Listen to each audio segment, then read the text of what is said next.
and they cannot be left out. So we as Nigerians, I want to say, I personally share the pains of Nigerians, and it is high time we must bring in solution to this fuel scarcity of 18 and the hike.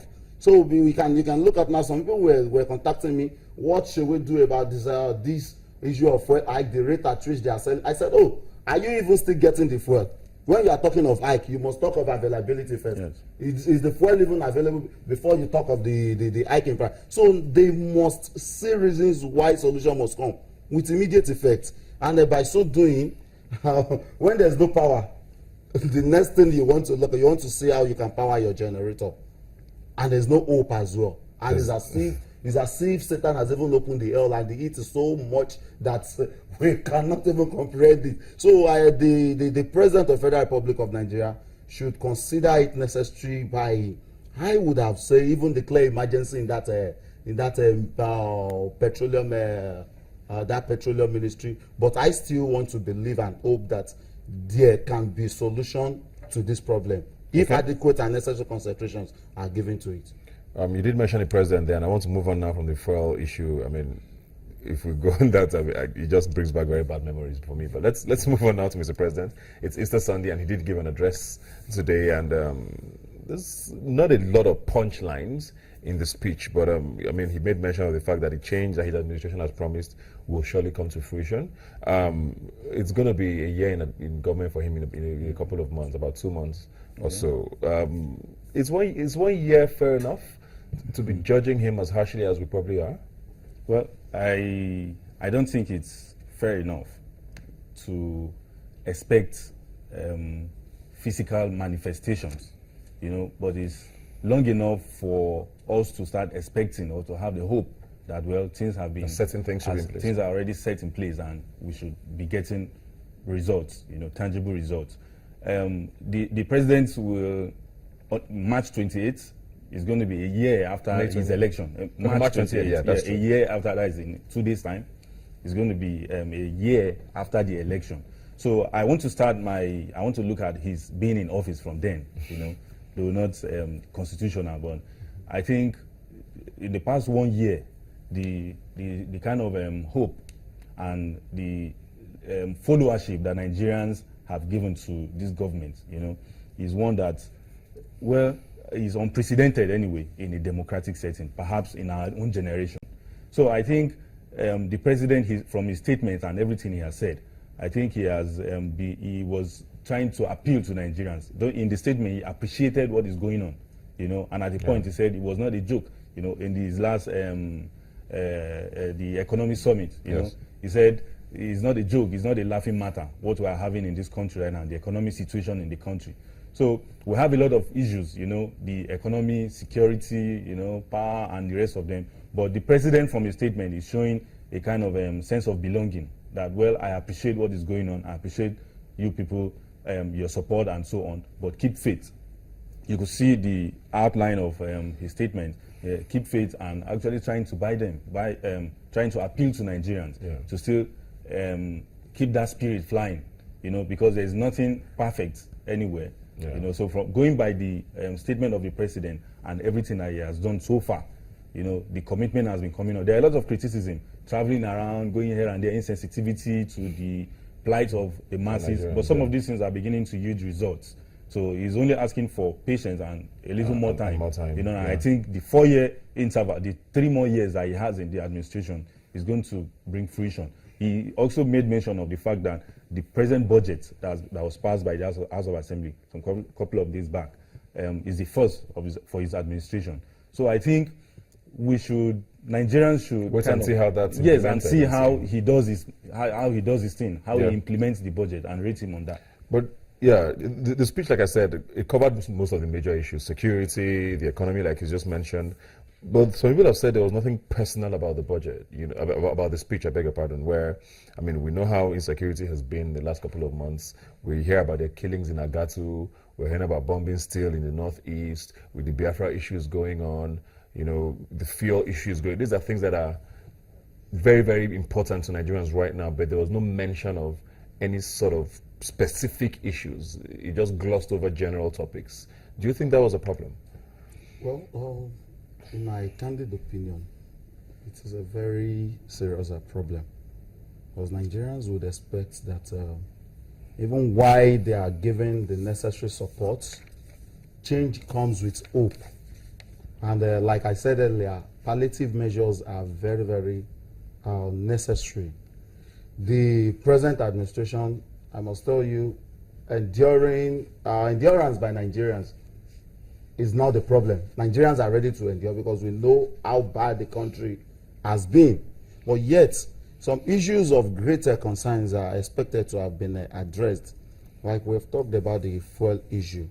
We are talking of the Agatu killings.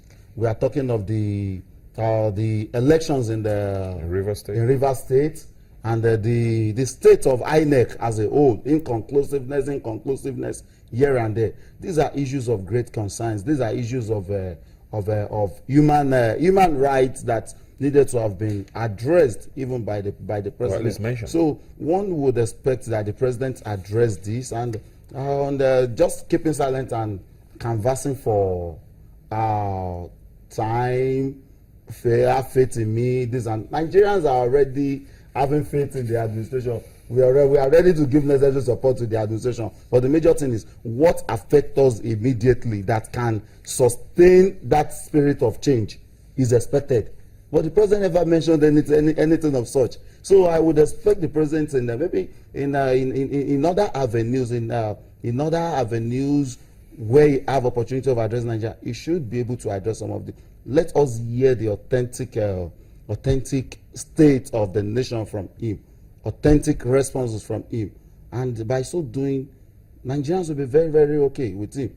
Nigerians will keep hope, will keep faith in him, and trust the administration. We have got no choice. We voted massively to change the administration, and to allow the administration to perform will not be a problem. The issue of budget I've just come to. I've just come to stay now. It has just been passed, and I'm telling you, we are keeping so much hope in seeing the implementation, the performance of the budget. The biggest budget. So the biggest budget, the budget of change. So Nigerians are quite waiting so much, and as I said, issues of high sensitivity needed to be addressed. At least mentioned. The Agatu, particularly the Agatu killings. Yes. You are still seeing several forms of threats. It is not good enough for president to just keep silent on issues of such. Let's talk about Agatu now, because it's something that's not. It didn't start yesterday. It's been going on for a while. It's probably gotten worse recently, and we've seen the former Senate President David Mark Yes. making bold statements about it, and visiting and trying to bring it to the national discourse and all of that. The government hasn't necessarily said anything. The killings are still going on, and I mentioned Biafra as well. These are things that are boiling in parts of the country, and there seems to be no sort of response from government at all. Yes, well, you see, this Agatu issue is a very sensitive one, and we really need to condemn these killings in its totality. We have a situation where people, travelers, they move around. The Fulani people that are in question, they move around with their cattle. They are herdsmen. They are not. It's not a place of. It's not their community, sort of. They migrate. They are migrants. Yeah. That move around with their cattle. That is their way of life. If they are actually the ones responsible, and as we have learned, they are the ones. I think it's quite unfortunate, and the government needs to stand up at this point in time and take drastic and serious steps to curb this and nip it in the bud. They have claims, what is important to them. Someone actually said, someone that's conversant with the culture of the Fulani said at the point in time, say they value the life of their cattle even above that of their children. It's not a statement of fact, but it's one thing that is rumored to be part of the tradition of the Fulanis. And if the Fulanis are coming out and saying their cattle, or they and their cattle were ambushed, and over 5,000 of their cattle were killed, and they are taking lives, revenge on lives of individuals. This life is not something we should joke about, or something that anyone should politicize. It's something that should be nipped into bud. And I'm so disappointed, or actually looking at a situation. Is it possible that the Nigerian military or intelligence body, do not have the intelligence, the adequate intel on the movement and the operation of these people. Yeah. It's more or less a massacre, and I think it should be looked into.